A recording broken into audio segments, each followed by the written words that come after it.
He was just a janitor, or so they thought. At MIT, a black custodian solved an equation that stumped Nobel laureates alone, at night, in silence. But instead of recognition, he watched a white professor steal his work and erase his name. Again. Then they handcuffed him, on camera. What they didn't know. He had proof, and he wasn't alone. The system that erased him was about to be exposed by the very genius it tried to silence. Before we deep dive into this interesting story, subscribe to our channel, and tell us where are you watching from. Share in the comments below. A black janitor at MIT secretly solves equations, left unsolved by world-renowned professors, but no one knows. The corridor of MIT's engineering wing hummed with silence after dark. A silence so dense it seemed to press against the walls. The last echoes of hurried students and echoing lectures faded hours ago. Fluorescent lights buzzed above like tired bees, and beyond the polished doors of Lecture Hall 2C, a quiet storm was brewing, one not of chaos but of quiet brilliance. Marlon Avery wheeled his cart through the hallway, the rubber tips of the mop handle clinking against the side with every step.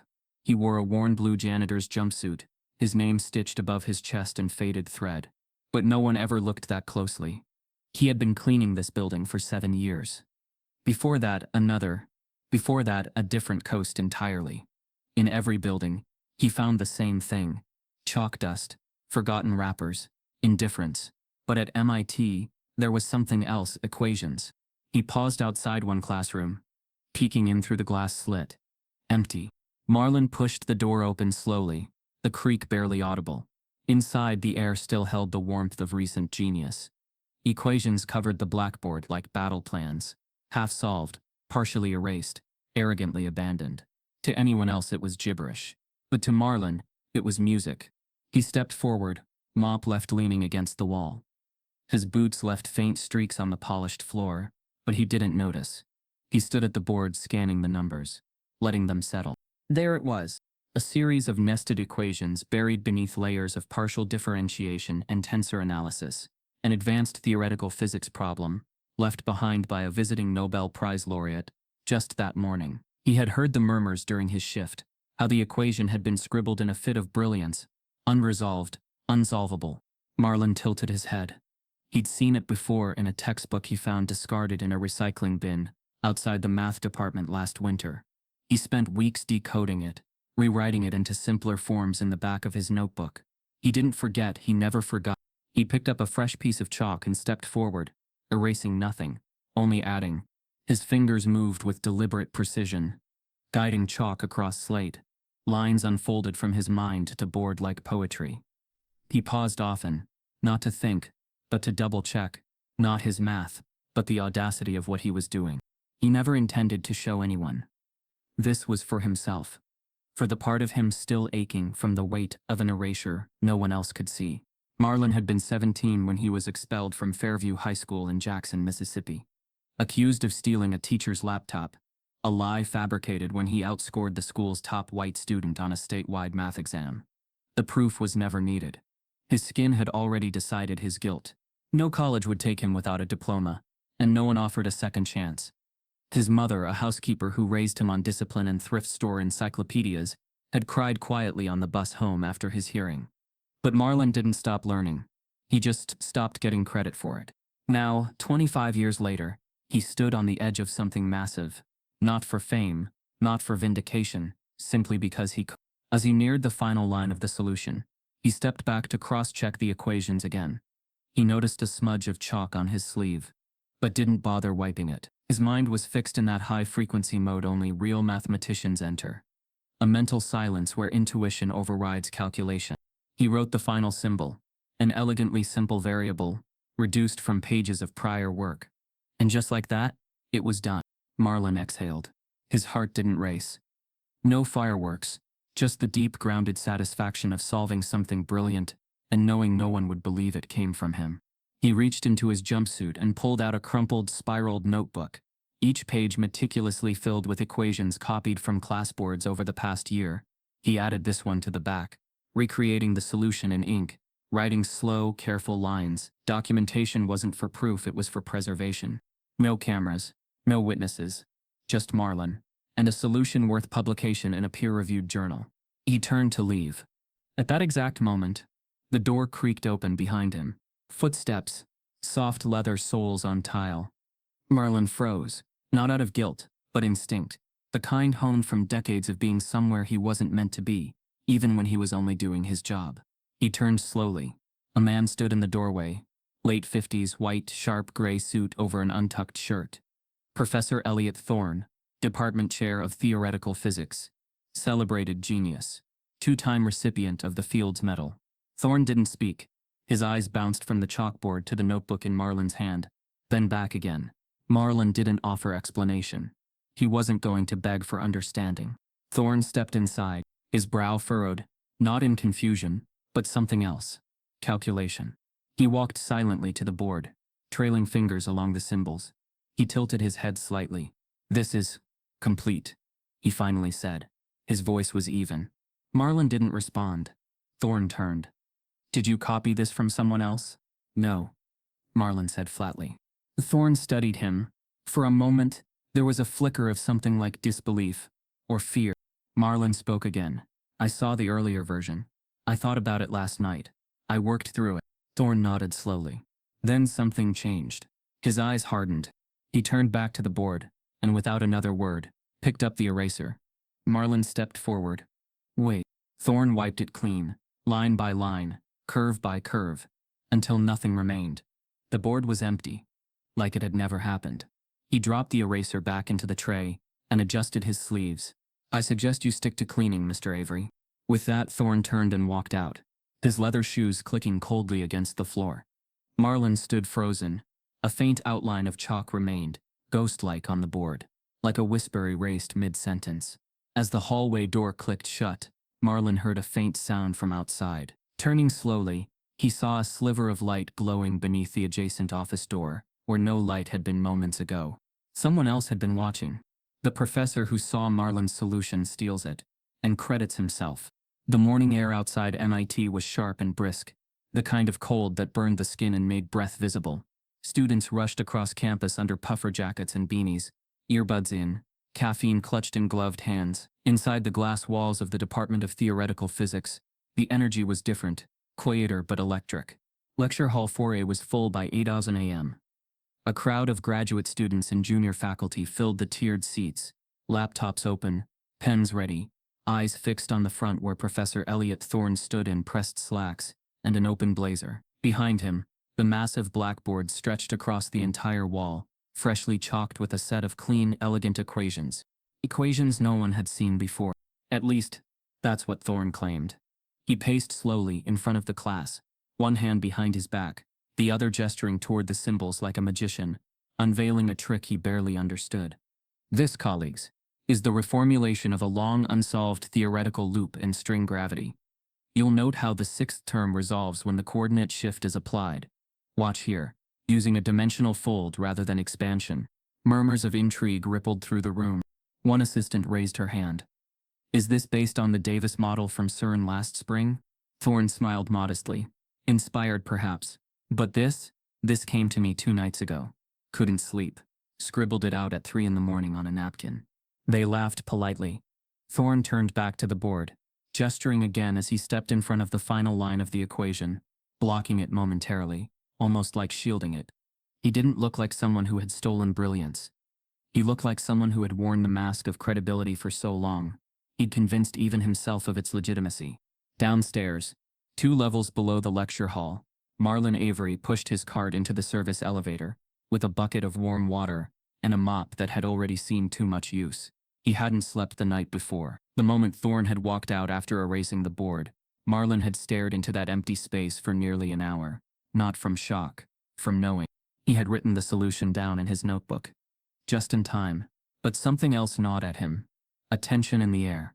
Like a fuse had been lit. Now, as the elevator doors opened, Marlin stepped out into the tiled hallway, where the early morning sun streamed through narrow windows. He passed classroom 4A and slowed. Inside he saw a packed room. Students. Cameras. Thorne. His blood chilled. Through the narrow glass he could just make out the blackboard. And there it was. His solution. Word for word. Symbol for symbol. Line for line. He leaned closer, breath fogging the glass. Every detail had been lifted exactly. Except one. Thorne had erased the small correction Marlon had penciled in after noticing a coefficient mistake. Thorne had missed it. It wouldn't break the solution, but it was wrong, slightly. Enough for Marlon to know it hadn't come from him. Marlon didn't barge in. He didn't knock. He didn't raise hell. He turned away. Later that afternoon, while sweeping the main lobby of the physics building, he overheard them. A group of doctoral students, standing by the vending machine. That lecture was insane, one said. How does he keep pulling this stuff out of nowhere? He said he's submitting the formulation for peer review. Another replied. Might be his third Fields Medal nomination. Marlon stood behind the column near the vending machine, out of sight but close enough to hear every word. He gripped the mop handle tighter.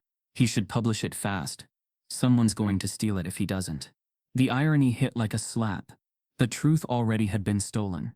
That evening, in the maintenance room on sublevel 2, Marlon sat at a small metal desk, his notebook open, hands motionless.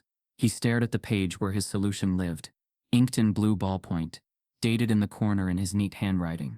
There was no anger in his eyes. Not yet. Just confirmation. He had known the moment Thorne erased the board. But now it was unfolding like a plan. Quiet, calculated, cruel. He thought about his mother's words again. Don't give them a reason to say you don't belong. But even brilliance wasn't enough. Not when your skin already decided your place in the building. 4 days later, the university printed bulletin arrived in the faculty mail slots. Marlon found a discarded copy sitting atop the janitorial supply cabinet. The front page headline read, Thorne proposes breakthrough in loop gravity. MIT prepares submission to American Physics Journal. His breath caught. He opened it. Inside was a 2-page spread. Equations, quotes, praise, and near the end, a line that landed like a punch to the chest. This novel solution emerged during a quiet night of self-reflection, according to Professor Thorne. Sometimes the mind just works overtime, he joked. Marlon didn't laugh.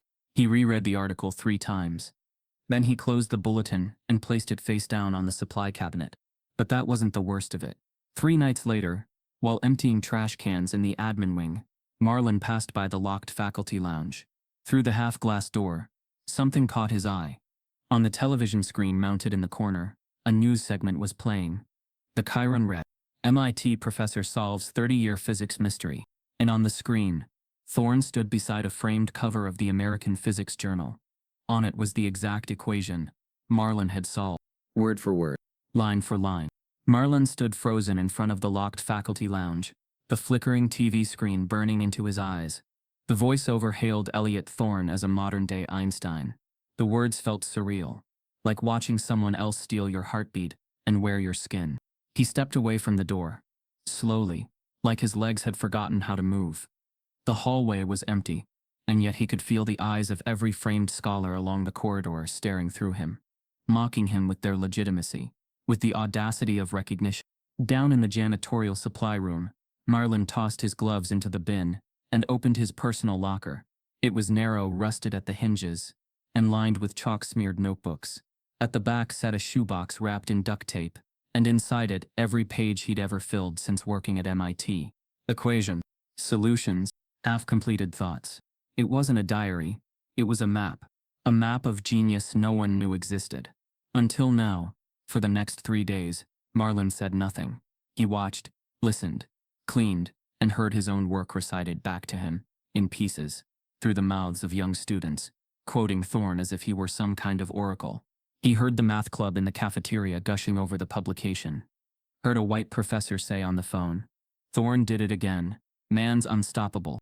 Invisibility wasn't new, but this was a theft disguised as praise, and every time he heard Thorne's name, it scraped against his ribs, like sandpaper. He began to document everything. He printed out the article, photographed the board, highlighted the sections of his own notebook that matched Thorne's breakthrough. He wasn't sure what he would do with it, but for the first time, the idea of doing nothing made him sick. That Thursday, he pushed his cart through Building 11's 4th floor, a faculty-only wing. He was supposed to clean around the research labs and dump the office bins. But this time he made a quiet stop outside Thorne's office. The door was closed, locked. But inside he could hear voices. Just make sure it's removed from the raw files, Thorne said. No reason to keep the original footage. And tell facilities not to leave janitors alone in those rooms anymore. Another voice, lower, nervous. But what if someone asks who solved it? Thorne's tone was colder now. Who do you think they'll believe? Marlon's hands tightened on the cart. Later that evening, he sat in the faculty recycling room. It was the quietest space on campus, tucked between the archives and the south stairwell. He had spent countless nights here sorting papers no one cared about. But tonight he found something he wasn't meant to see. A draft version of Thorne's journal article slightly different from the published one. At the bottom of the third page, before it had been revised, was a sentence highlighted in yellow. This equation first appeared on a chalkboard in Lecture Hall 2C. It was a note to editors. Marlon felt his pulse spike. There it was, proof they had known. But it wasn't enough. He needed more. So he did something he had never done before. He walked into the media library under the guise of clearing the trash bins, found the student intern running the desk, a young white freshman named Reed, and asked him a simple question. Do your lecture halls keep recordings? The boy blinked. Depends. Why? Just wondering, Marlon said calmly. Some trash got dumped on the wrong floor, I think. Reed shrugged. Yeah, Lecture Hall 2C runs a backup cam overnight. It auto-deletes in 7 days unless someone flags it. Marlon nodded slowly. 7 days. That was tomorrow. He had exactly one night to retrieve a ghost. That night, long after midnight, Marlon stood inside Lecture Hall 2C again. The chalkboard was clean now, wiped and sterilized like a crime scene. He stared at it for a long time, hands in his pockets, head heavy. And then just before leaving, he walked up to the front row, placed his old notebook on the first desk, and pulled out his phone. No videos, no speeches, just one photo. He took a picture of the cover, then the pages showing the full solution, date stamped. Then he took a picture of the board, blank now, but with the same frame. It wasn't definitive. But it was a start. As he stepped into the hallway, he noticed something strange. The door to the AV control room was ajar. Inside, the monitor was on, frozen on a paused video frame. He walked slowly in, heart thudding. On the screen, clear as daylight, was footage from 5 nights ago. A black janitor standing at the board, chalk in hand, solving the equation, alone. Then, footsteps enter the frame. Thorne.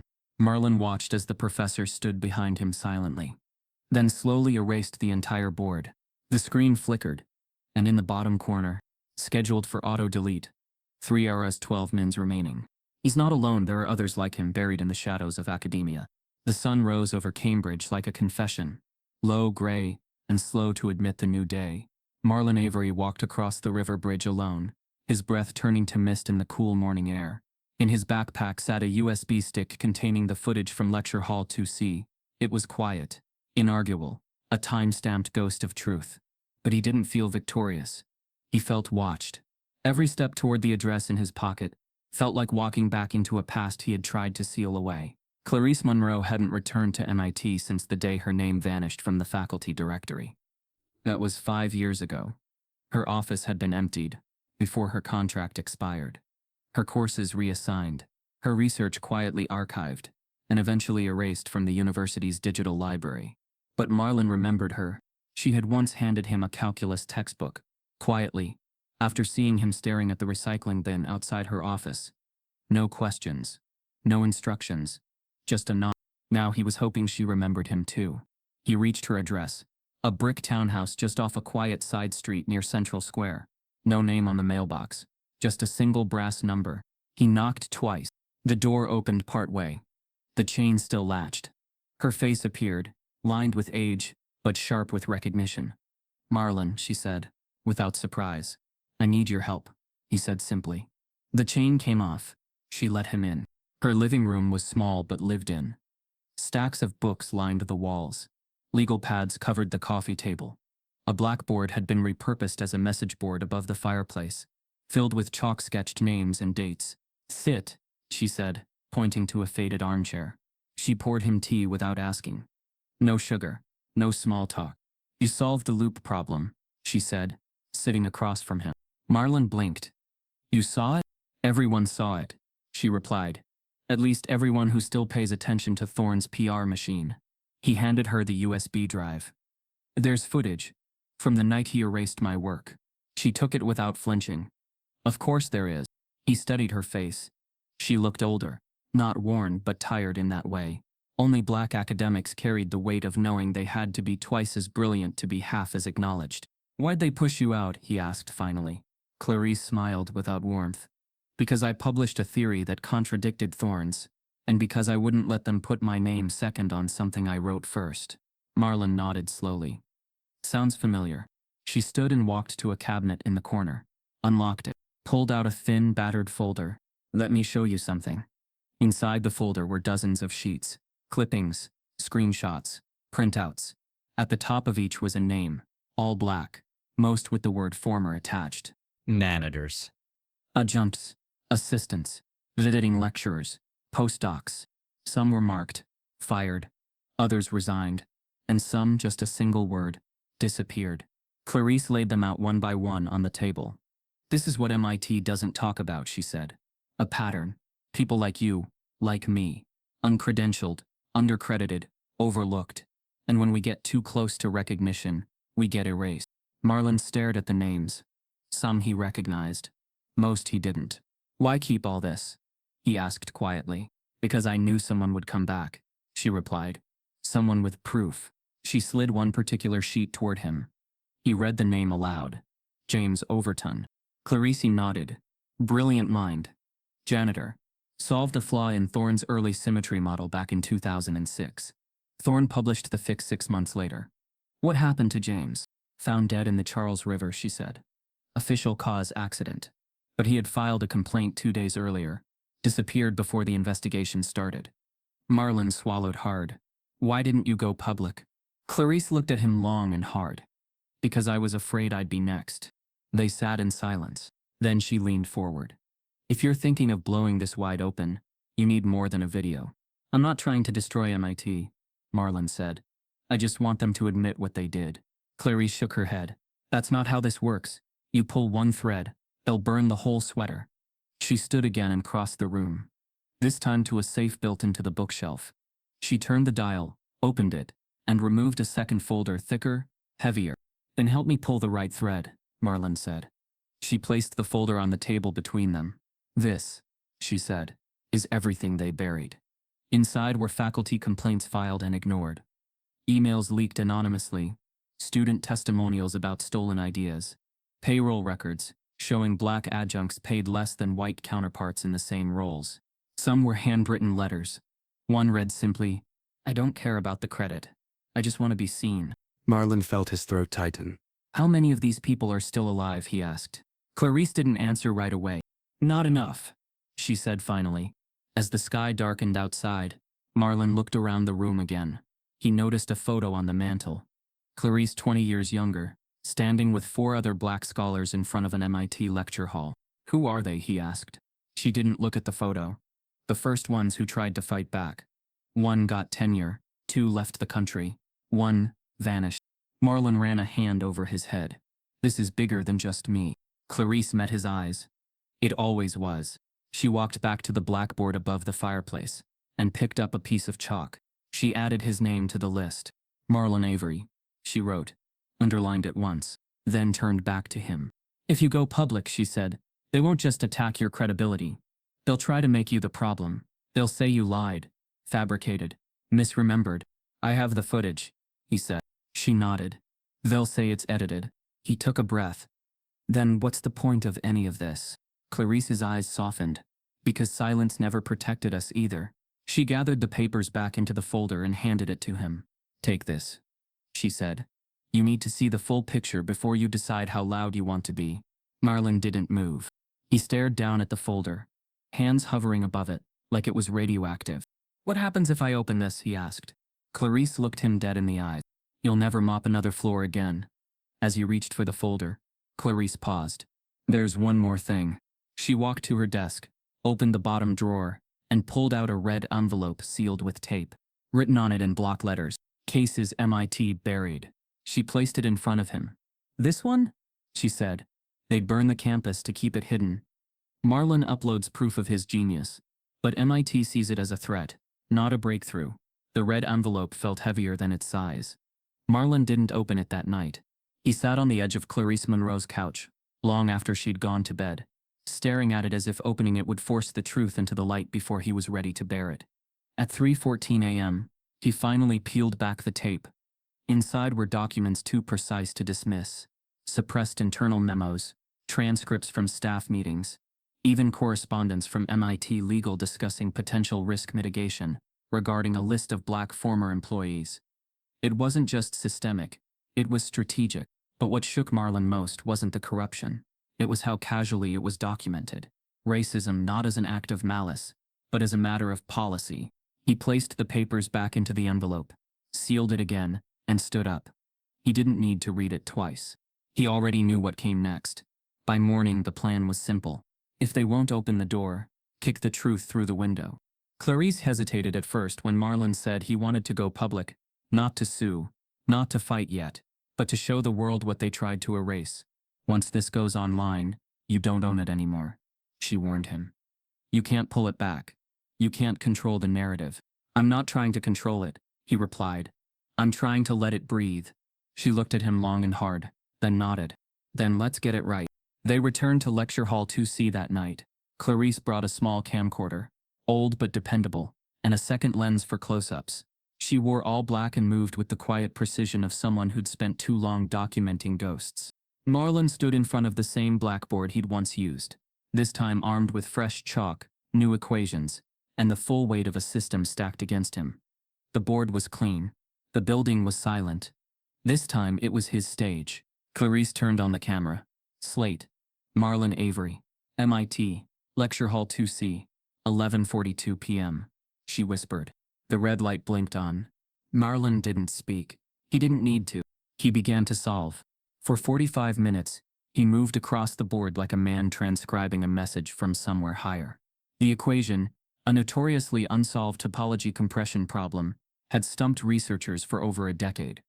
Marlon had found an angle that collapsed its complexity by using a hybrid curvature model he had discovered while fixing the HVAC air pressure ratios in the basement months ago. It was math born of necessity, brilliance found in ductwork. When he finished, the board looked less like a math problem, and more like a mural, layers of logic unfolding into a single, undeniable truth. Clarice zoomed in on the timestamp, then panned to his face. He didn't smile. He just nodded once. Let's upload it, he said. Clarice edited the footage the next morning just enough to clean the audio and stabilize the lighting. No cuts, no tricks, just the raw reality of a janitor solving a problem the world said couldn't be solved. They created a burner account on Twitter and YouTube under the name @Unseen Mind. The caption read, MIT janitor solves unsolvable equation, time-stamped unedited. Who really gets to be a genius? They attached the full 43-minute video, then uploaded a shorter version, 3:14 for social media. Clarice posted the link on academic forums, Black STEM communities, Reddit, and anonymous mailing lists for whistleblowers in higher education. Then they waited. The first response came from a user named A-Math. I call BS. No janitors pulling that off. This is staged. The next, looks legit. I cross-referenced the topology structures. This guy's solving something real. And another. Can someone explain what's going on here? Why isn't this guy teaching? By noon, the video had 2,000 views. By evening it crossed 50,000. The thread was reposted by a physics professor at NYU, then by a Nigerian-American quantum researcher with 500K followers. Then came the retweets from big accounts. Within 36 hours, it hit 1.2 million. But not all the attention was positive. Some accused Marlon of plagiarizing the work of Professor Thorne, ironically the very man who'd stolen from him.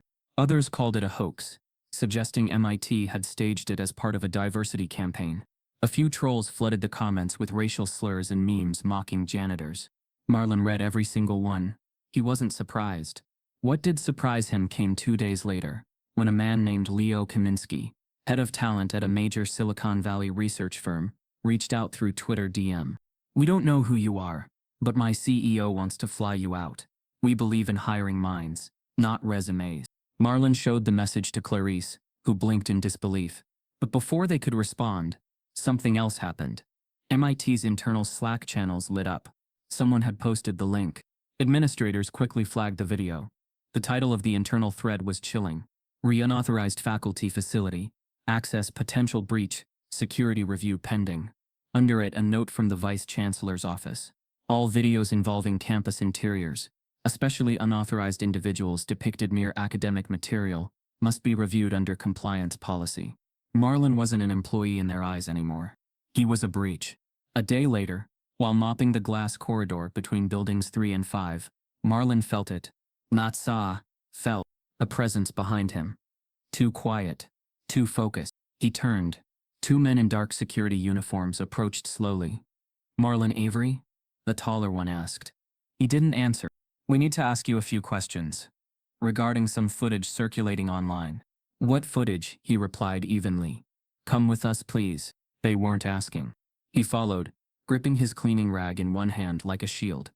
As they led him toward the elevator, Clarice stepped out from the stairwell at the end of the hall, phone already recording. "Is he under arrest?"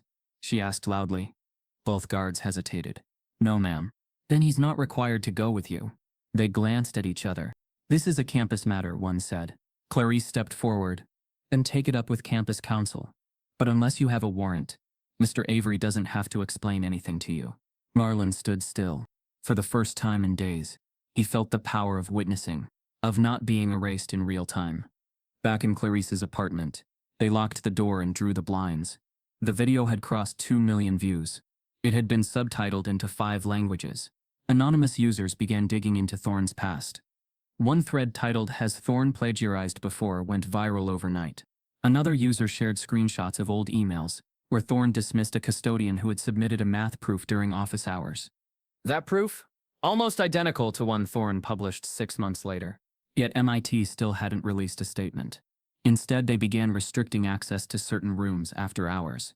They sent new policy memos to janitorial staff. They posted a notice reminding all non-academic employees not to engage with academic materials during working hours. And still no one said Marlon's name.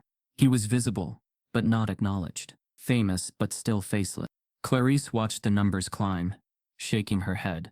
"They're going to come after you now," she said. Marlon didn't flinch. Let them. But something deeper haunted him. It wasn't just about him anymore. The comments. The shares. The DMs. People were watching.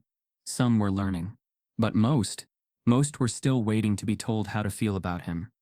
2 days later, while refilling soap dispensers in the graduate lounge, Marlon's radio crackled.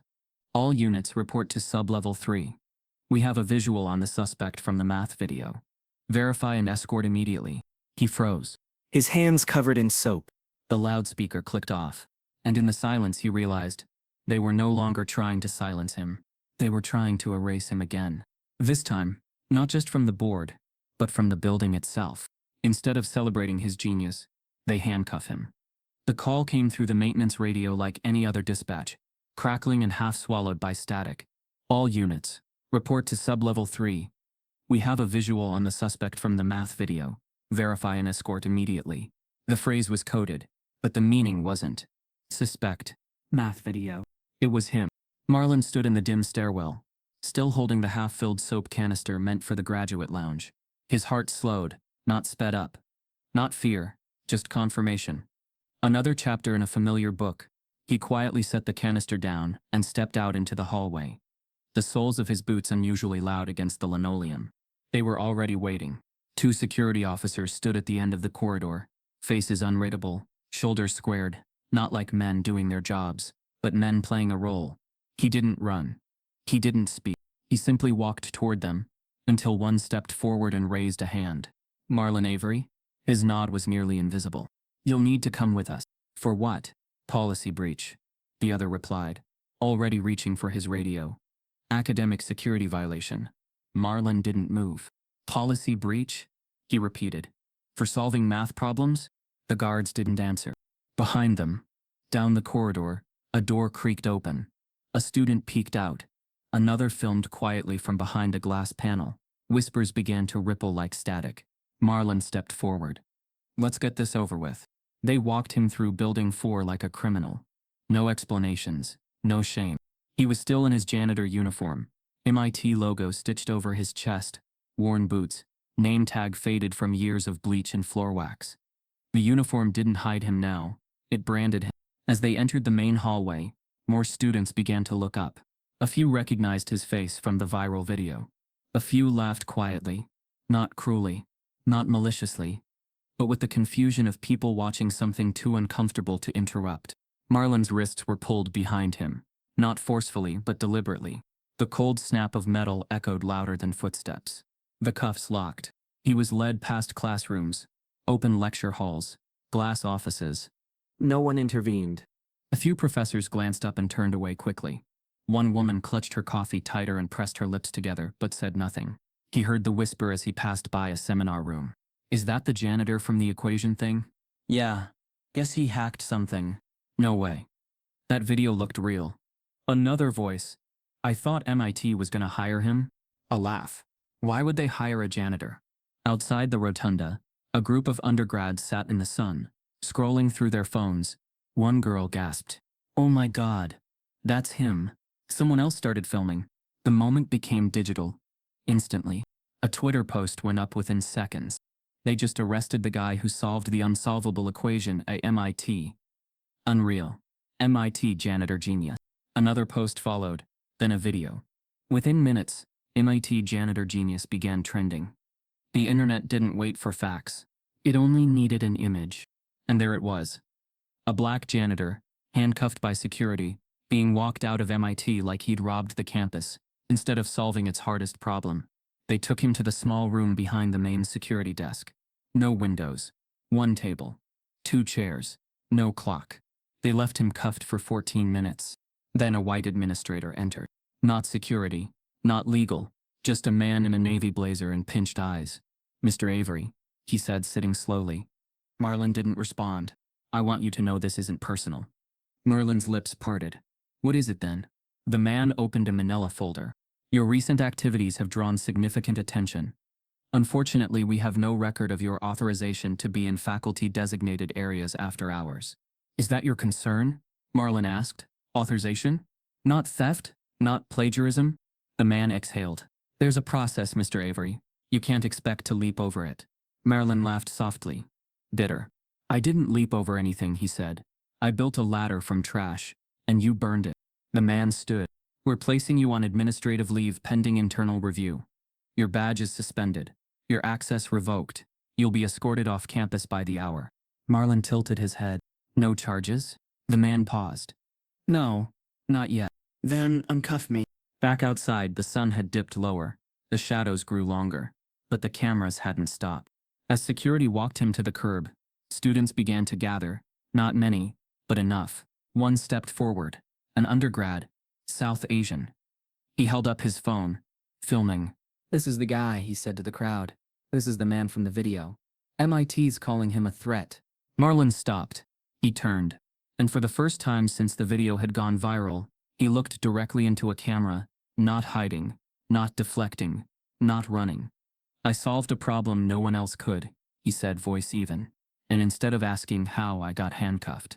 The student lowered the phone, stunned.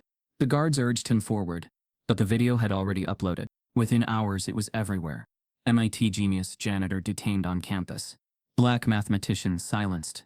After viral equation breakthrough. From chalkboard to handcuffs. The story MIT doesn't want told. News outlets began reaching out. Bloggers, independent journalists. Even late-night comedy shows took notice. The narrative shifted in real time. MIT's silence screamed. Clarice opened her door late that night and found Marlon standing on her porch. His hands were no longer shaking. He looked exhausted, but clear. They're coming for me, he said. They already did, she replied. And now the world's watching. At 2:11 a.m. his phone rang. Unknown number. He almost didn't answer, but something in his gut told him to. Marlon Avery? A voice asked. Yes. This is Ava Grant, with WNN, National News. I want to tell your story, and I want you to tell it in your words. He didn't speak. Not right away. Then he looked down at the handcuff bruises on his wrists. He stepped into Clarice's apartment and closed the door. Let's talk. Halfway across the country, in a sleek boardroom at a Silicon Valley research company, a CEO stared at the footage of Marlon's arrest, playing on a wall-sized screen. He pointed at the paused frame, Marlon in cuffs, surrounded by silence, and said, "Find him. Offer whatever he wants." Online outrage explodes. But MIT stays silent. The image of Marlon Avery in handcuffs didn't fade. It exploded. One photo snapped by a sophomore political science major captured him mid-stride, wrists bound behind his back, janitor uniform, wrinkled, MIT crest blurred in the motion. His face half turned to the camera, expression unreadable. That photo hit 1 million retweets in 6 hours. By sunrise, the video had crossed 5 million views. It was no longer a story. It was a reckoning. The MIT janitor genius trended for 36 hours straight. Celebrities reposted it. Actors, athletes, activists, Eva DuVernay. This is what buried brilliance looks like. How many more have they silenced? Neil deGrasse Tyson. If this man's equation holds under scrutiny, it's not just a breakthrough in math, it's an indictment of academic gatekeeping. Senator Harris, MIT must explain this. Now, the momentum shifted from disbelief to outrage in less than a day. It wasn't just that a janitor had solved a genius-level equation. It was that he had been punished for it. MIT issued a statement, 4 sentences. We are aware of the recent social media activity involving an employee and are conducting an internal review. We take all security concerns seriously and are committed to maintaining a safe academic environment for students and staff. No mention of Marlon's name. No mention of the equation. No mention of the handcuffs. The statement was posted on their website and then deleted within 6 hours after receiving 70,000 comments. Thorne went public next. He appeared on a local Boston talk show well-dressed, calm, smugly composed. "I'm sympathetic," he said, looking into the camera. "But we have to be realistic. This man is not an academic. He has no training, no published work. If he copied my equation, intentionally or not, we need to consider the possibility of coincidence or exposure through janitorial access." He smiled slightly. "Genius is rare, but plagiarism is common." Marlon watched from Clarice's couch. Clarice's hands curled into fists. "He just accused you of copying him," she whispered. Marlon didn't blink. "He's afraid," he said. The next morning, a new Twitter account appeared. A deep arc. It had no profile photo, no bio. It tweeted a single thread. "If Professor Thorne wants to talk about plagiarism, let's show the receipts." Thread below.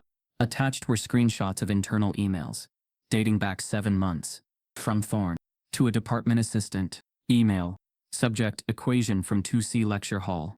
Found an advanced solution on the board this morning. No idea who did it. Cleaning crew came through overnight. Might have been a prank but looks promising. Rewriting it now. Keep this quiet.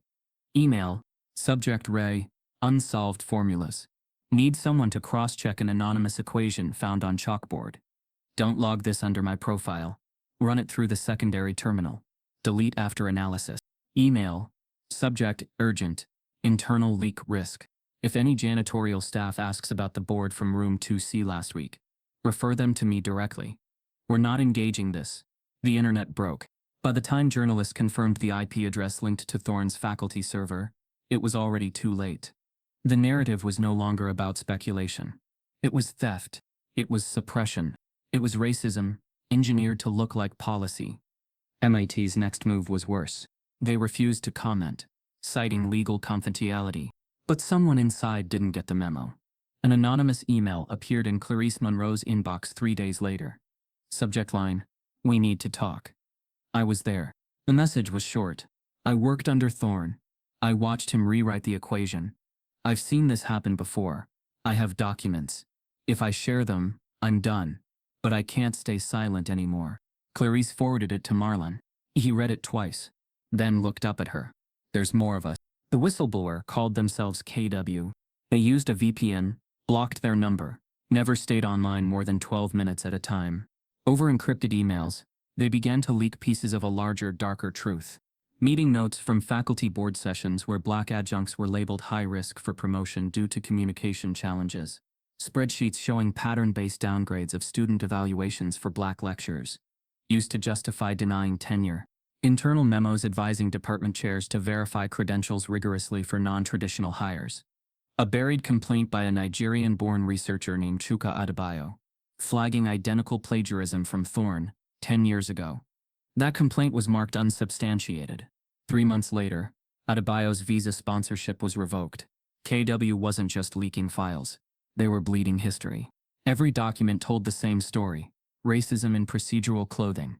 A system so fluent in gatekeeping, It could silence someone without ever raising its voice. Clarice printed the files and laid them across her living room floor. One by one, she added sticky notes with years, names, keywords. Marlon paced in silence. He recognized one name, James Overton, the janitor who had solved a symmetry problem in 2006 and was later found drowned. Marlon had seen the folder in Clarice's archive. Now his name came up again. In an email dated 2007, Thorne wrote, "Overton's solution seems too precise to be casual. Advise HR to transfer him to non-academic sectors." 2 months later, Overton was fired. Marlon sat on the floor surrounded by papers, barely breathing. Clarice knelt beside him. "They didn't just erase you," she said. "They've been erasing all of us for years." He ran a hand over the equation he had written again in his notebook. The one now falsely credited to Thorne in academic journals. "This was never about one equation," he said. "No," she agreed. "It was about who's allowed to matter." As public pressure mounted, students at MIT began organizing. They created flyers. Who gets to solve the problem? They printed QR codes linking to the viral footage. Posters with Marlon's photo appeared on dorm walls, elevators, dining halls. One image showed him standing in front of the chalkboard. Above it, in bold red letters, "Erased." Student protests began quietly. By week's end, they weren't quiet anymore. MIT tried to stop the bleeding with another statement. This one longer, more polished. "MIT is committed to diversity and inclusion. We are taking these allegations seriously and have initiated a formal inquiry. We encourage members of our community to come forward with any information regarding academic integrity concerns." Still no mention of Thorne. Still no mention of Marlon by name. Still no apology. Marlon watched the press conference from Clarice's living room. It wasn't just cold. It was insulting. "They're hoping this dies down," he said. Clarice shook her head. "They still don't understand what's coming." That night at 2:43 a.m., Clarice received another message from KW. It was a photo. A meeting minutes document marked confidential. Dated 3 years ago. In it, Thorne discussed a list of non-academic staff with unusual math access. Beside one name, Avery, M. Monitor. Clarice stared at it for a long moment. Then another message came through. He wasn't just erased. He was watched. NASA, Google, and others offer him jobs, but he only wants justice. Marlon sat quietly on Clarice Monroe's porch, the early afternoon sun casting a soft glow across the faded wood.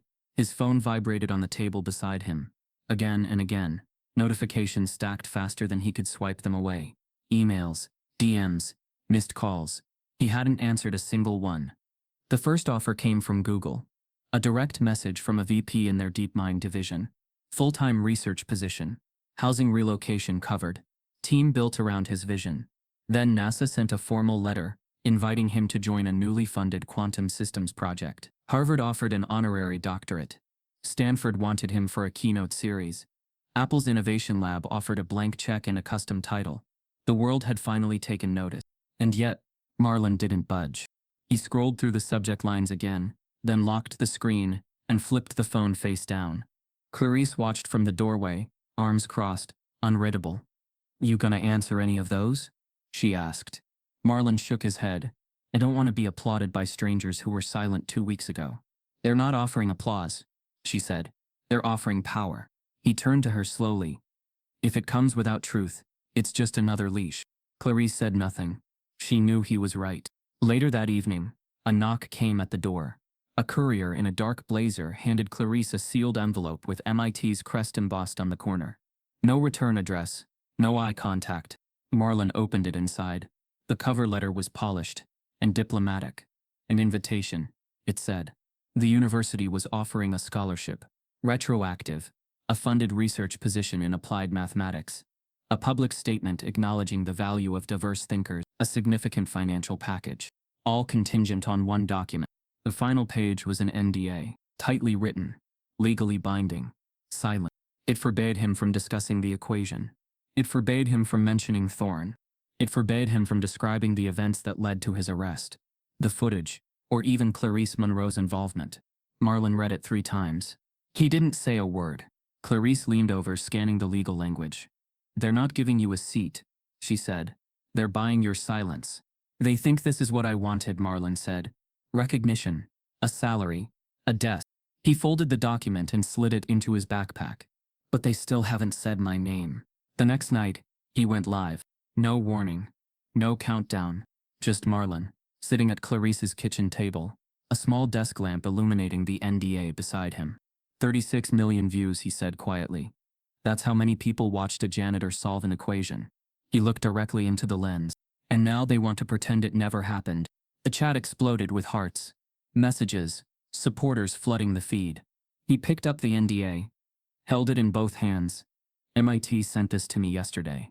They offered money, a title, an apology, off the record. He paused. I won't be celebrated, while the truth is buried.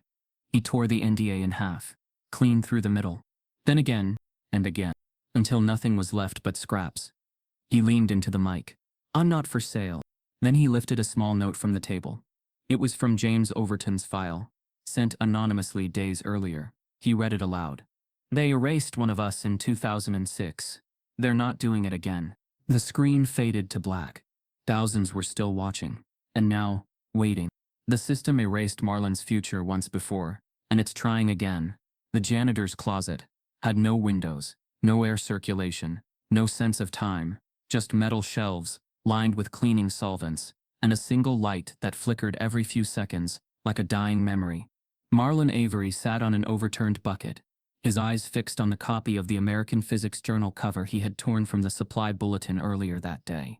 The folded page now lay on the floor between his boots, and on it, printed in sharp, clean ink, was the equation that should have changed his life. His equation. His discovery.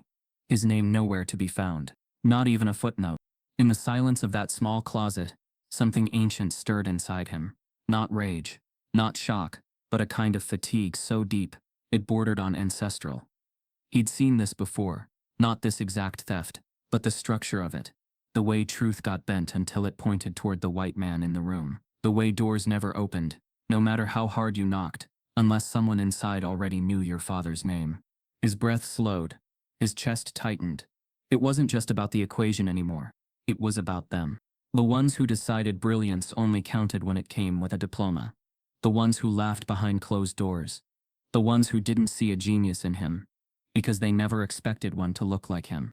And somewhere, between the stale bleach and the taste of chalk dust on his fingers, the memories began to bleed back.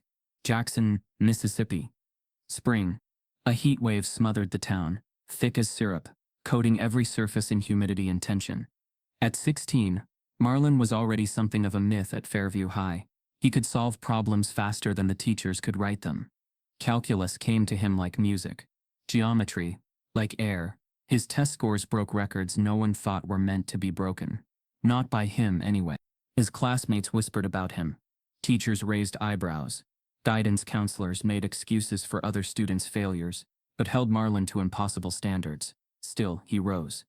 And every time he aced a test, the school board grew quieter. That spring, he was chosen to represent Fairview at the statewide mathematics invitational, a first for a black student in the school's 87-year history. He arrived wearing his only ironed shirt, a used tie his mother borrowed from the church donation bin, and nerves hidden behind a sharp silence. The judges didn't expect much. The other schools, wealthier, whiter, had students with private tutors and prep camps behind them. Marlon had taught himself differential equations using a bootleg textbook his uncle found at a pawn shop. By the end of the competition, Marlon placed first. The applause was thin. The smiles strained. 2 days later, his calculus teacher's laptop was reported stolen from her desk drawer. And 3 hours after that, Marlon Avery was suspended pending investigation. He never saw the inside of that classroom again. No charges were filed.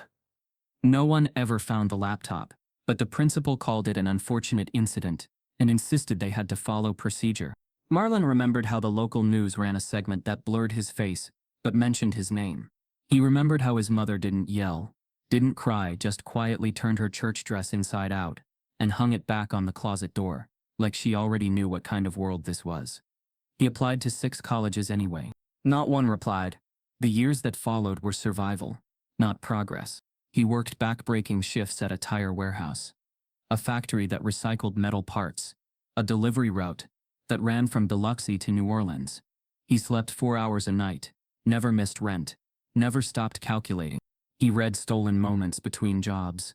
solved textbook problems in the backs of storage rooms, memorized formulas while restocking grocery shelves. He watched YouTube lectures, meant for MIT students, scribbling down notes on napkins, discarded receipts, wrappers. He knew that brilliance without credentials was just another story no one believed. By the time he applied for a custodial job at MIT, he was 35, worn down but still sharp. He didn't expect miracles, just proximity to the thing he loved most, math. They hired him in under 15 minutes.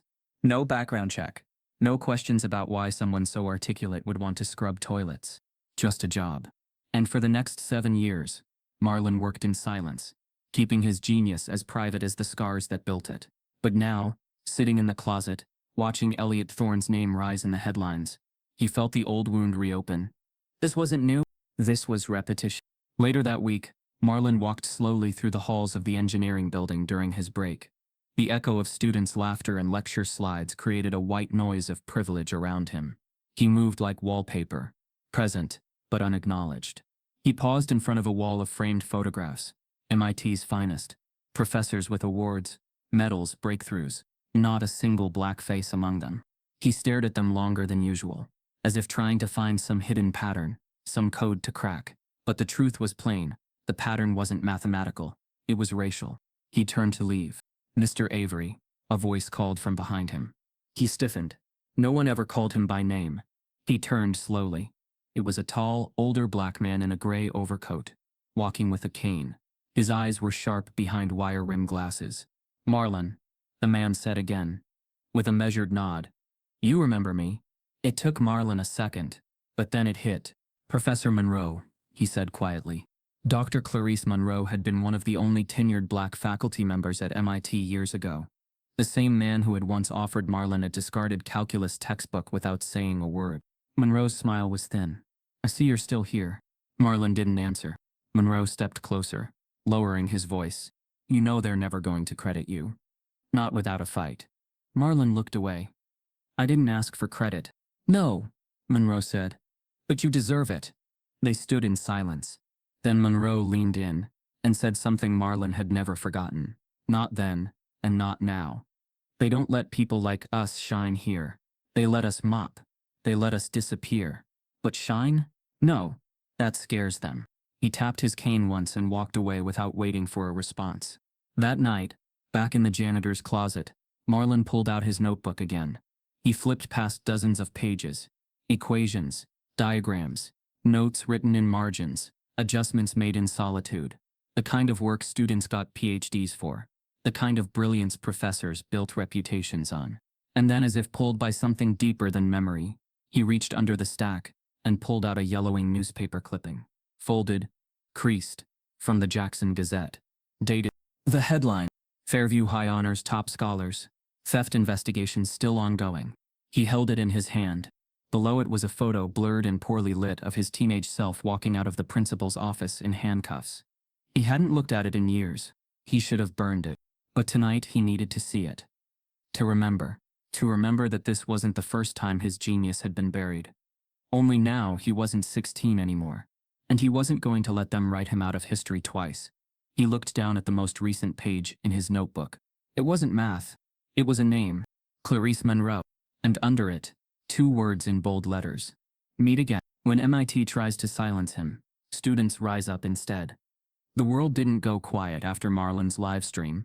It roared. Clips of him tearing the NDA filled every platform within an hour. The sound of paper ripping became a protest chant, a meme, an anthem. Students at MIT began sharing it with a single caption: "He tore silence apart." By morning, the campus was no longer calm. Hundreds of students crowded Killian Court, holding hand-drawn signs: "Justice for Marlon. Math has no color. You can't expel genius." They sat cross-legged on the grass, refusing to move until the administration addressed them directly. Inside the main administration building, security guards locked doors and closed blinds. From the second-floor windows, senior faculty peered down as chants rose like a drumbeat of truth. Clarice Monroe stood at the edge of the crowd, her gray hair whipping in the wind. Her phone raised. She streamed the protest live. "They called him a janitor," she said quietly, her voice steady. "He was a mathematician, and now he's a symbol." Marlon stood beside her, hood pulled up, face half covered. He wasn't there for glory. He was there because this wave of resistance was bigger than him now. He watched as a group of black students unfurled a banner across the front steps. "We are not mistakes. We are masterpieces." By noon, reporters arrived. Cameras lined the streets. The university released another statement, this time more polished, more performative. MIT recognizes the concerns raised by members of our community. We value diversity and are committed to listening to all voices as we work toward understanding and reconciliation. It landed like an insult. No apology. No acknowledgement. No name. Inside the physics wing, Professor Elliot Thorne watched the newsfeed from his office. His hands trembled slightly as he poured coffee, pretending to be calm. He'd been told to keep quiet, legal counsel's orders, but silence was louder than anything he could have said. He scrolled through his inbox, death threats, interview requests, alumni messages titled, "Disgusted." Each click tightened the knot in his throat. He whispered under his breath, "They'll move on. They always do." But he didn't believe it. Not this time. That night, student organizers took over the main lecture hall. They projected Marlon's viral video onto the screen. His calm face, the sound of tearing paper echoing through the speakers. When it ended, silence filled the room. Then someone in the back shouted, "Say his name." The crowd roared back, "Marlon Avery." Clarice stepped to the podium. "They offered him silence," she said, her voice firm. "He gave them truth. Now it's our turn." In the following days, social media lit up with new hashtags. MIT Truth, Listen to the Labs, Erase the Erasure. Anonymous students began sending stories of discrimination, grading bias, hiring rejection, ignored harassment complaints. Clarice and a handful of law students created a confidential submission site. Within 24 hours, they received 300 stories. Within 72, they had some were small slights, a professor refusing to pronounce a name correctly. Some were devastating, a black grad student denied authorship credit on a published paper. Each story was another crack in the marble facade of one of the world's most respected institutions. Marlon watched the submissions come in on Clarice's laptop. Each one felt familiar. "They've built a system that feeds on silence," he said. Clarice looked at him. "Then let's starve it." She picked up the phone and called an old friend, civil rights attorney Lydia King, who had once represented whistleblowers in corporate discrimination suits. "Lydia," Clarice said, "I've got something that's about to explode." 3 days later, Lydia arrived from DC. Sharp-suited. Eyes sharp too. She didn't waste words. "You've got video documentation and witnesses," she said. "That's leverage. What you don't have yet is coordination. If you want justice, not spectacle, you need plaintiffs." Marlon nodded slowly. "You mean a lawsuit?" "I mean a reckoning." As Lydia and Clarice strategized, the pressure outside intensified. Donors began to pull funding. An MIT alum who ran a billion-dollar tech firm tweeted, "Until they clear Avery's name, our partnership is on hold." 2 others followed. Within a week, 10 major alumni donors had suspended contributions worth tens of millions. The administration called an emergency board meeting. Minutes from that meeting leaked almost instantly. In them, the university's president said, "We cannot make statements that imply wrongdoing. Settlements can be discussed privately." Meanwhile, protests grew. Students staged a sit-in inside the main library, refusing to leave until the administration met with them publicly. A group of graduate students launched an open letter signed by more than 800 faculty and researchers across the country.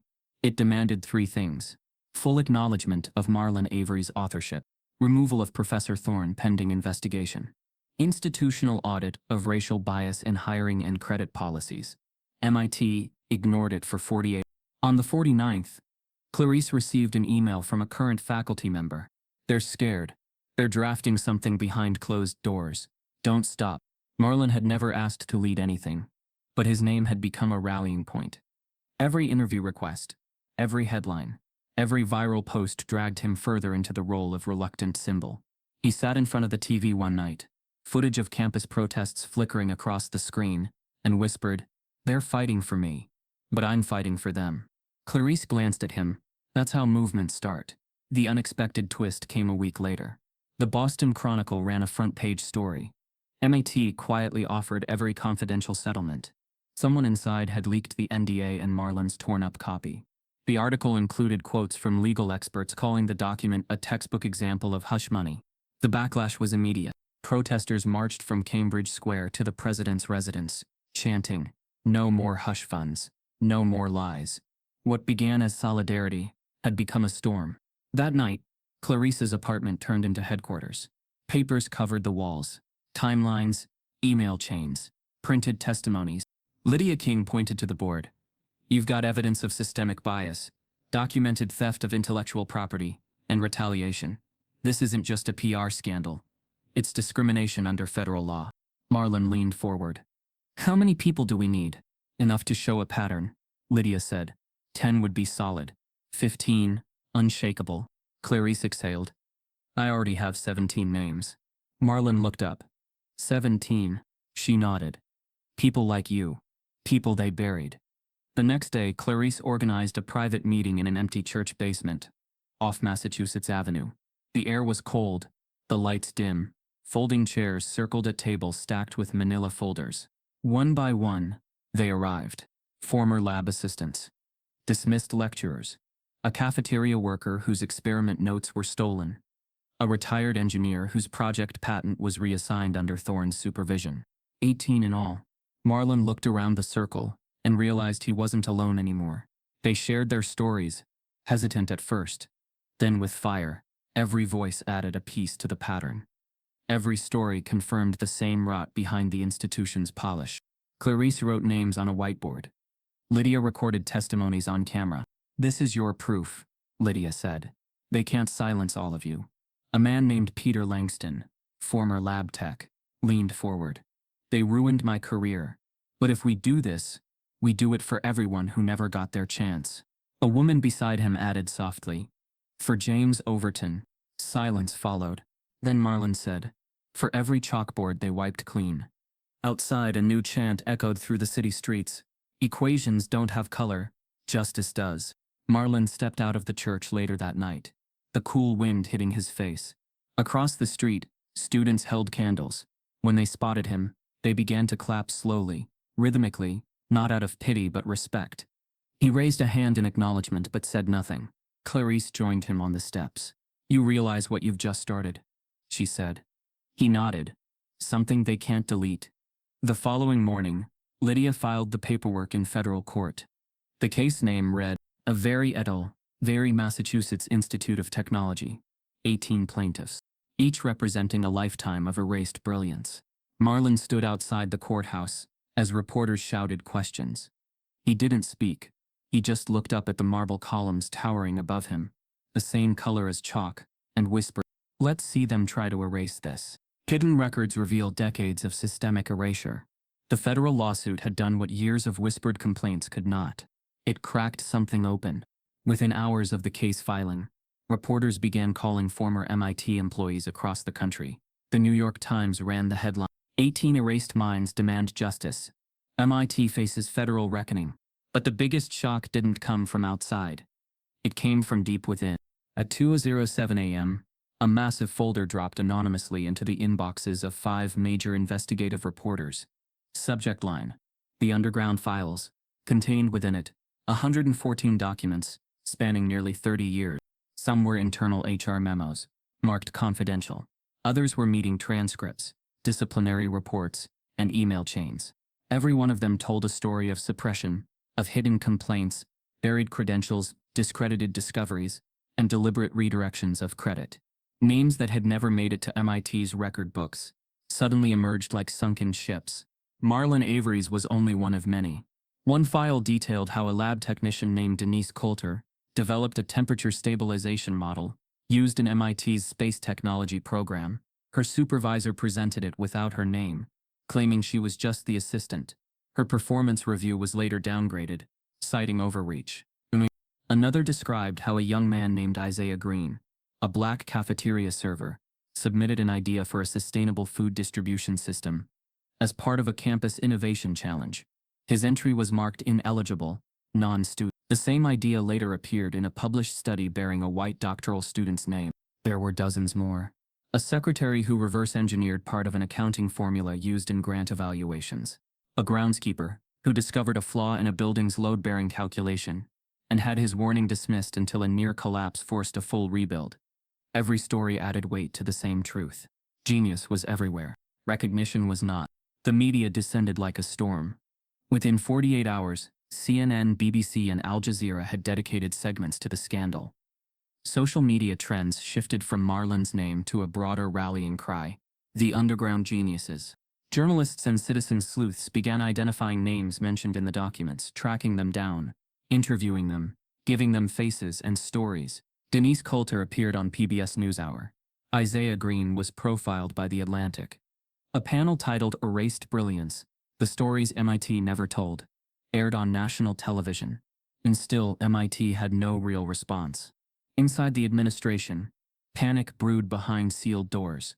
Emergency meetings, PR war rooms, legal strategists, none could stop what had already begun. One administrator was overheard saying, "We're not going to win the narrative, just survive it."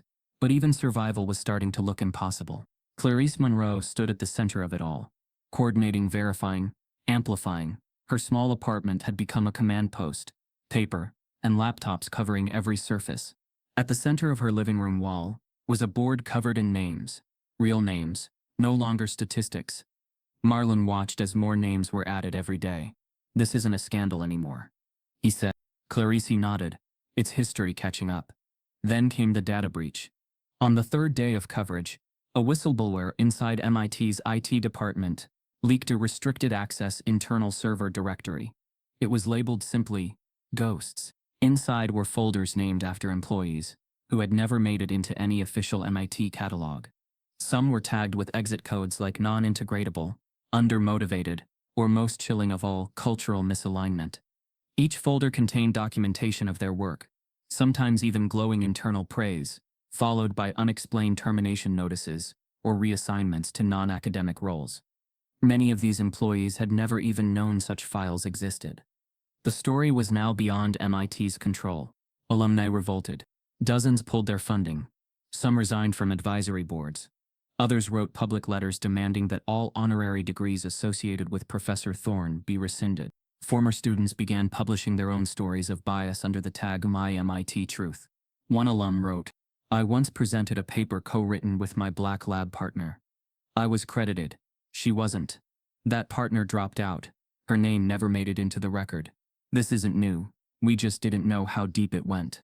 Another posted, "MIT taught me physics, but it also taught me who got to speak in the room and who was expected to mop the floor." Professor Thorne vanished from public view.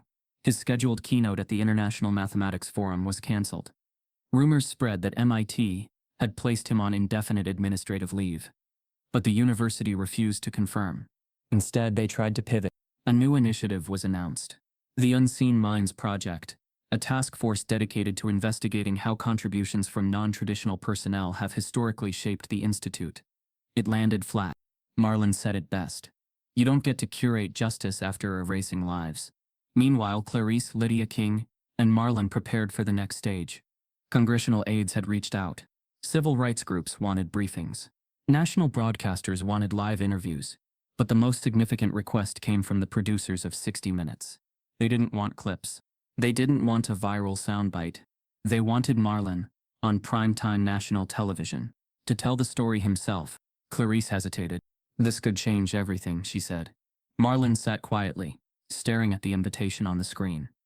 "They made sure my voice never reached a room like that," he said. She nodded. "Which is exactly why it belongs there now." The day before the interview, Clarice and Marlon sat alone in her living room. The buzz had quieted for a moment. No press, no calls, just the two of them. "You scared?" she asked. "Yeah," he admitted. "Good," she said. "Means you care." Later that night, Marlon took a walk through the campus, unofficial, unauthorized. He walked past the classroom where he'd first solved the stolen equation, past the lab, where no one ever looked up at him, past the building where they'd handcuffed him in front of a crowd. The lights were still on. Students were still working late. MIT hadn't stopped. But now, neither had he. As he stood under the same archway where he used to mop floors, his phone vibrated with a final confirmation: "You're booked. Prime time, 7 p.m. The nation will be watching." The next morning, Marlon received one last email, from an address with no name. Attached a scanned, handwritten note. A note from James Overton. Dated, "If they bury me, let the math speak for itself. One day, someone will see it. Someone who refuses to stay silent." Marlon closed the laptop. It was time. For once the genius stands at the center, not behind a mop. The courtroom wasn't grand. It was clean, neutral, symmetrical, like it had been designed to remove emotion. Cream-colored walls, fluorescent lighting. A long wooden bench, where the judge sat expressionless. 12 jurors, rows of press, rows of spectators. The nation's attention funneled into one room. And at the center, standing not with a mop but behind a witness stand, was Marlon Avery. His name was etched in the court docket. Avery et al. The Massachusetts Institute of Technology. 18 plaintiffs. One system on trial. Marlon wore a black suit. No tie. His hands folded calmly on the wooden railing. Clarice Monroe sat behind him. One row back. Eyes fixed forward. Lydia King stood beside the legal team. Her expression sharp, composed. Across the aisle, MIT's defense team filled 2 benches. Elliot Thorne sat at the end, jaw tight, refusing to meet Marlon's eyes. The air felt thick, not from heat, but from history. Every breath carried decades of silenced names and stolen ideas. The judge cleared his throat. "Mr. Avery, you may proceed." Marlon stood. His voice, when it came, was quiet, but clear. "I came to MIT to clean floors. I stayed because I loved what was written on the walls." A murmur rippled through the room. "I saw equations professors left behind. Most walked away from them like they were unfinished puzzles. I didn't. I studied them. I copied them. I solved them." He reached into the folder on the stand, held up his notebook. "This is where I kept every solution, every proof, every correction." The jury leaned forward. "This notebook doesn't have my name in print. No institutional seal. No PhD. But it has the truth." He flipped to a page and showed them the original loop compression equation solved, with margin notes in ballpoint ink, dated 3 days before Thorne's paper. "This equation made someone else famous. It got me arrested." The prosecution played the first piece of video evidence. A side-by-side split. One half showing Marlon solving the equation in Lecture Hall 2C. The other Thorne presenting the same equation to faculty weeks later, using identical language and structure. Gasps whispered through the gallery. They showed Thorne's internal emails. Found an advanced solution on the board. Keep it quiet. Then the footage of Marlon being handcuffed. Then the ND. Then the protest. Every image told the same story. Brilliance ignored until it threatened power. The cross-examination came next. MIT's lead attorney, a silver-haired man in a blue tie, stepped up. "Mr. Avery," he said, "you have no formal credentials, correct?" "Correct," Marlon said. "No degree?" "No." "No published academic work?" "No." "Then how can we confirm you're capable of solving this type of equation?" Marlon opened his notebook again. "Because I just did." The lawyer raised an eyebrow. "But how do we know you didn't see Thorne's draft beforehand?" Lydia stood. "Objection. He's already shown the time-stamped footage predates the draft." "Sustained," the judge said. The lawyer circled, frustrated. "Why didn't you tell someone earlier? Why didn't you submit your work through proper channels?" Marlon stared at him. "Would they have listened?" The courtroom stilled. "Or would they have said what you just did, that I don't belong here?" The defense rested. Nothing stuck. The public watched live as a janitor tore apart every argument a billion-dollar institution could build. Outside, the protest chants grew louder. Inside, the jury took notes, furiously. And Thorne? He didn't testify. His lawyer said it would be legally inadvisable, but everyone knew the truth. He couldn't survive a single question. Clarice took the stand next. Then Denise Coulter. Then Isaiah Green. Each voice added weight. Each story matched the others. Each one chipped away at the myth that racism at MIT had been incidental. This was no fluke. This was a pattern. When closing arguments arrived, Lydia King walked to the front of the courtroom slowly, with the weight of every erased name behind her. "This case isn't about math," she said. "It's about erasure. Systematic, deliberate erasure of black minds, buried under policy and paperwork." She turned to the jury. "You've seen the emails, the footage, the notebook. You've heard the voices. All we ask is that you recognize what they spent decades trying to hide." She paused. "Genius comes in many forms, but injustice always looks the same. The judge dismissed the jury for deliberation. Reporters filed out to file updates. Marlon returned to his seat, silent. Clarice reached over and placed a hand on his shoulder. "You did it," she said softly. He shook his head. "Not yet." An hour passed. Then another. Tension thickened like fog. Finally, the bailiff returned with a sealed envelope. 12 jurors filed in, faces unreadable. Marlon stood as the verdict was handed over. The judge opened it, scanned, then read aloud. "For the plaintiffs, we find in favor." A breath. A collective release. Cheers from the gallery. Tears from Denise. A silent nod from Marlon. The judge continued. "We award damages to all 18 plaintiffs. We order a formal apology from the Massachusetts Institute of Technology, and we recommend institutional review under federal supervision." Outside the courthouse, the crowd surged. Signs waved. Cameras flashed. Marlon stepped out, hand in Clarice's. The press swarmed, but he kept walking. Through the noise, through the applause, back into the world that had tried so hard to keep him hidden. As the jurors exited the building, a reporter asked one of them, a middle-aged white woman, what had convinced her. She paused, then said into the mic, quietly, "Why did no one see him before?" And somewhere, across the world, a teacher paused, a student watched, and a future Marlon Avery asked the same question. MIT is forced to admit the truth, but is it enough? The courtroom verdict didn't just settle a case, it cracked a global silence. That evening, the news rippled outward like shockwaves breaking across borders. CNN's headline read, "Justice for the Janitor, MIT loses landmark discrimination case." BBC called him the lost mathematician. Social media, newsrooms, and think tanks lit up. Everyone had something to say about the man who mopped floors and solved equations beyond the reach of most minds alive. But in Marlon Avery's world, things remained still, quiet, not because the noise didn't reach him, but because he was listening to something deeper than applause. MIT's internal response came swiftly. Within 48 hours, the Board of Trustees issued a formal statement. "We deeply regret the pain caused by our institutional failures. We acknowledge the systemic exclusion of contributions from members of our community whose voices were historically marginalized or ignored. This verdict is not just a legal reckoning. It is a moral one." They didn't mention Marlon by name until the final paragraph. But they had to now. Elliot Thorne was the first to fall. MIT terminated his employment with cause. His past work was placed under review by all journals where he had published. By week's end, the International Mathematics Union announced he was permanently banned from its journals, conferences, and eligibility for awards. All honorary degrees and recognitions were rescinded.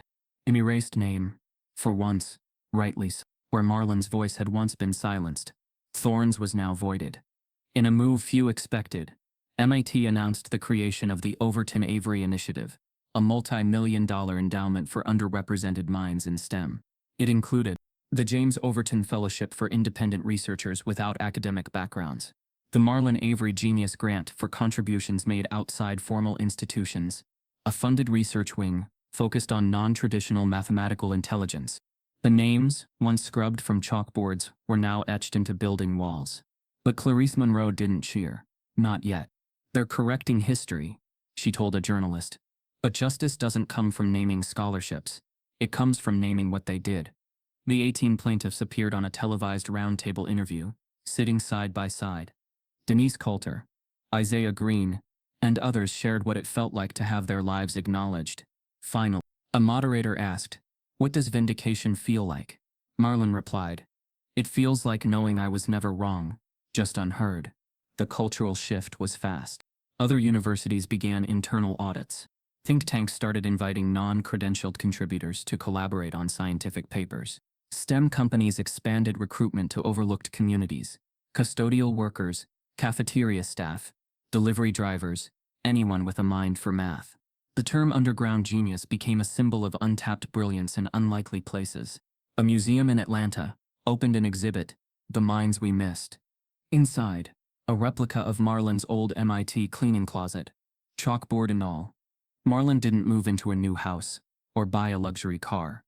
He stayed with Clarice for weeks after the verdict, spending mornings walking through quiet neighborhoods, writing notes in the same composition notebook he'd carried for years.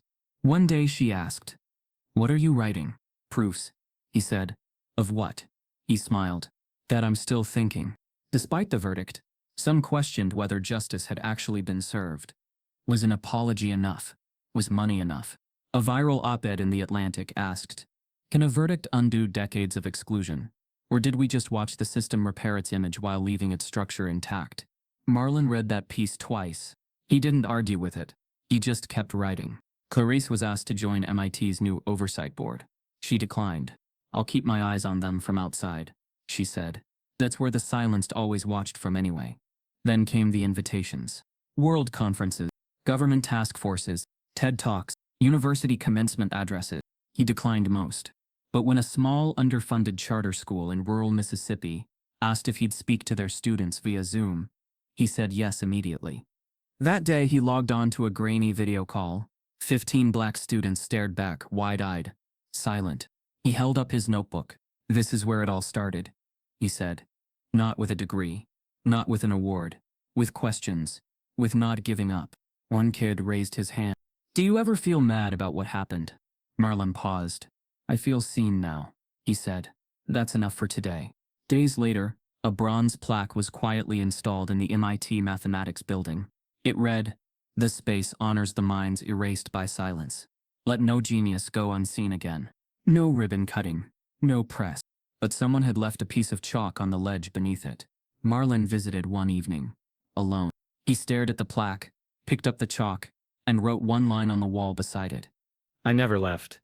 As he stepped off the campus grounds, a reporter caught up to him, breathless. "Mr. Avery," she asked, mic trembling in her hand, "now that the world knows who you are, what do you want to do next?" Marlon stopped, looked out over the city skyline, and smiled. "I've got one more problem to solve." Then walked away, notebook in hand. He returns not to mop floors, but to change the culture that once erased him. Marlon Avery stood at the edge of the MIT campus, once again. This time, no uniform, no mop, no silent erasure. He wore the same black suit from the courtroom. Still simple, still him, but now every step he took echoed with memory and power. The halls were the same, but the silence had changed. It wasn't ignorance anymore. It was reverence. He had accepted MIT's invitation, not for closure, but for reclamation. The institute had offered him an honorary professorship in mathematical integrity and public memory, a title crafted not to celebrate the past but to confront it. But Marlon had one condition. Before he would give any speech or sign any agreement, a permanent plaque would be installed at the center of MIT's main lobby, not in a side wing, not a hidden dedication, in a faculty lounge, front and center. The plaque read, "In memory of the erased minds, the thinkers, the dreamers, the janitors, the secretaries, the cooks, the assistants. Their brilliance built these walls. This space honors what we failed to see." Below the engraving, 18 names, and beneath them, one more, and all those still unnamed. The day the plaque was unveiled, the lobby filled with students, faculty, alumni, press. Clarice Monroe stood beside Marlon, holding the corner of the cloth as they pulled it down together. Silence. Then applause. Some stood. Some cried. And Marlon spoke. Not with anger. Not with vengeance. With clarity. "You called me back here to speak," he said. "Not as a student. Not as a janitor. As something you never expected me to be. A mirror. You erased people like me, because you believed genius wears a name tag. You thought brilliance had credentials. That it wore suits. That it didn't carry mops. But genius doesn't care where it sleeps. It just needs a place to speak." He paused. "Let it sink. I am not here to forgive. I am here to remember. So you don't forget again." His voice didn't rise. It didn't need to. It reached everyone. He turned to the students gathered near the front row. "You will see minds like mine again. You will walk past them. You will underestimate them. The question is, will you listen?" He closed his notebook, then added, "Because for every one of me who broke through, how many more are still invisible?" And in the silence that followed, somewhere deep in the campus crowd, a young black custodian looked up from her cart, eyes wide, hands trembling, and whispered, "He's talking about me." If this story made you feel something, if it reminded you how many voices still go unheard, don't let it end here. Type yes if you believe no genius should be invisible. Subscribe if this broke your heart and opened your eyes. He didn't just fight for himself. He shattered a system. The equation Marlon finished on the chalkboard that night wasn't for publication. It wasn't for validation. It was for the kid who started it. A seed, a signal your mind is not invisible. In the months that followed, the Laverne Institute bloomed, not with grandeur, but with purpose. Kids who once failed math classes were solving abstract logic riddles. Instructors once ignored by society were now being quoted in educational journals. The world outside had begun to notice, not just the lawsuit, but what followed after. Marlon became a symbol, not because he tried to be, but because the story refused to die. Journalists called it the slow revolution. The idea that real change begins not with institutions falling, but with people refusing to disappear. The term Avery effect entered classrooms, policy briefs, and speaking circuits, describing the societal shift toward seeking brilliance in overlooked spaces. Textbooks began adding his story in sidebars, and case studies. Documentaries traced his journey from mop bucket to courtroom, to classroom. Students wrote essays about him. Schools hosted screenings of his 60 Minutes interview. One international school in Ghana painted a mural, Marlon holding a notebook, chalk in hand, surrounded by equations and children. At its base, genius cannot be gentrified. MIT, once silent, had now become a reluctant case study in institutional racism, but also in reform. Under immense public pressure, it launched a full-scale internal audit. Several faculty were disciplined. 5 board members resigned. A permanent research chair was endowed in James Overton's name. A second one, years later, bore Marlon's. And yet Marlon stayed away. He never sought awards, never took interviews unless they helped the institute. He poured everything into his students. There was Camila, who built a solar-powered calculator from scratch. Isaiah, who taught himself 6 programming languages. Jerome, who could memorize and replicate entire mathematical proofs with eerie precision. Each one reminded Marlon of who he had been, who he still was. He didn't teach them formulas. He taught them the fight. Don't ask for permission to be brilliant, he told them. Just be it. Loudly. One afternoon, a group of his older students gathered around him with a proposal. They wanted to start chapters of the Laverne Institute in cities across the country. It won't be easy, Marlon warned. Neither was this, one girl said. But look what it became. He nodded slowly. Then let's build something they can't erase. Weeks later, Detroit, Oakland, Atlanta, and Baltimore opened satellite branches. Donations flooded in. Anonymous at first. Then publicly supported by artists, scientists, and educators who had been waiting for something real. One unexpected twist came from an unlikely place. The United Nations Education Council invited Marlon to address its annual summit. He declined. Instead, he sent 3 of his students to speak. A 14-year-old, a 16-year-old, and a former high school dropout. They brought the house down. Meanwhile, Marlon kept walking those same old halls in Mississippi.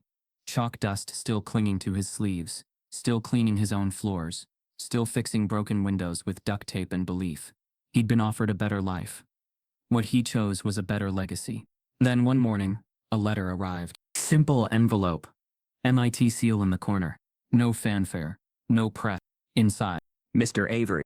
We recognize that our past failures cannot be undone by gestures. But if you are ever willing, we would like to welcome you back to speak on your terms with no conditions. The Institute is no longer the same, because you refused to stay silent. He stared at the page a long while. Not with anger, not with vindication, but with memory. Of chalkboards and closets. Of cuffs and cameras. Of genius invisible until someone drew the line around it. That evening, Marlon sat outside the Laverne Institute, notebook in hand, watching his students leave with dusty backpacks and bright eyes. Clarice called. They finally asked? Yeah, Marlon said. So what now? He looked out at the stars. Now, he said, I decide how the story ends. Instead of fame, he returns to where genius is still ignored. Marlon Avery could have gone anywhere. After the verdict, the world rolled out the red carpet. Publishers, speakers' bureaus, fellowships, think tanks. Netflix pitched a documentary. A presidential advisor called to schedule a meeting. He turned them all down. He didn't want his life turned into a symbol to be sold. He didn't want his face on book covers, or his story smoothed into a lesson. He wanted something real. So he returned to the last place the world expected. He went home. Mississippi. The same soil where he'd once been accused of theft at 17. The same high school that erased his name from the honor roll after his arrest. The same bus stop where his mother used to wait with him after long shifts, handing him napkins with numbers scribbled in pen. That's where he began again. He walked the cracked sidewalks of his old neighborhood, past boarded storefronts and faded murals, and on the corner of Delancey and 3rd, he saw it, a collapsed community center, closed since Katrina, forgotten by the city. He bought it outright, not for profit, for possibility. With the settlement money, he hired local contractors, men and women who remembered him as that smart kid with the mop. They cleared out the broken glass, patched the roof, repainted every surface. When it opened 6 months later, it bore a new name, the Laverne Institute, named after his mother. Beneath it, hand-painted words, where every question has a place. There were no sleek projectors, no touchscreen whiteboards, just beat-up chalkboards, stacks of donated books, folding chairs, and long tables scuffed with use. And that was enough. Word spread quietly at first. No ads. No campaigns. Just neighbors talking. He's opening a school. But not like them other ones. He wants kids who ask weird questions. He said there's no wrong minds. Kids came. At first 10. Then 20. Then over 100. They came after school. On weekends. Some skipped attention to sit in the back of his math class. They came with broken pencils, napkin notes, torn pages, and curiosity that had never been fed. Marlon didn't hire professors. He hired people like him. Bus drivers who solved geometry in their heads. Janitors who wrote poetry in the margins of engineering manuals. Line cooks who cracked mental puzzles faster than computers. Former inmates who could break down logic trees with perfect clarity. None had degrees. All had brilliance. And now, they had a place to pass it on. Each instructor wrote their own lesson plans. No curriculum. No tests. Just problems. Stories. Challenges. Marlon told them, "We're not preparing them for the system. We're preparing them to survive without it." He walked the halls every day. Some days teaching. Some days listening. Some days just cleaning the floors. By choice. "It reminds me who I am," he told Clarice one night on the phone, "and what they tried to erase." The Laverne Institute grew faster than expected. By the end of year 1, they had a wait list. By year 2, donations started arriving anonymously. A foundation sent 20 computers. A retired physicist mailed 2 crates of textbooks. A black software engineer from California sent a letter. "I never made it to MIT, but your story made me feel like I still could." Despite the rising attention, Marlon stayed out of the spotlight. He declined every TED Talk, turned down a speaking tour sponsored by Harvard, ignored interview requests from every major news outlet. He gave his first post-verdict interview to the local Jackson Gazette. "I didn't build this place to talk about myself," he said. "I built it so they'd never have to explain why they're brilliant." He hung one quote above the blackboard in every classroom. "Genius is not rare. Opportunity is." And beneath it, handwritten in chalk, "Emma." One afternoon, as the sun poured through the cracked windows and the sound of kids scribbling filled the room, Marlon sat with a boy named Caleb. 11. Quiet. Always last to leave. He'd spent the last week solving number patterns Marlon thought were too advanced, even for most high schoolers. "Where'd you learn this?" Marlon asked. Caleb shrugged. "I just see it." Marlon smiled. "That's called vision." Caleb looked down. "You think they'll believe me?" "They didn't believe me either," Marlon said. "That's why I built this place." A few minutes later, as the day wrapped and kids packed up their backpacks, Caleb turned back to Marlon, hesitant. "Was it worth it?" he asked. Marlon looked at the chalk in his hand, at the boy's eyes, at the worn floors beneath their feet, then nodded. "All of it," he said.